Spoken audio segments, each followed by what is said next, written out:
Di ba? Tama naman yung sinabi ni Secretary Ben-Hur eh. Kung inosente ka, di harapin mo yung kaso.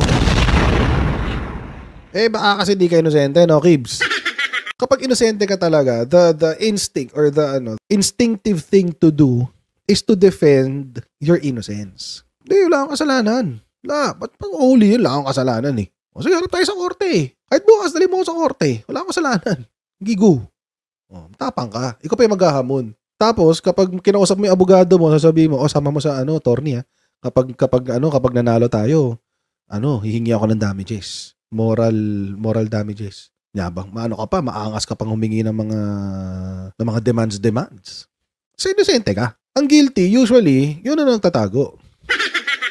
Wala pa sa korte, hindi pa umaabot ng korte, iniisip na ng taong bayan, ay guilty ka si Kibuloy. Hindi niya hinaharap yung kaso niya eh.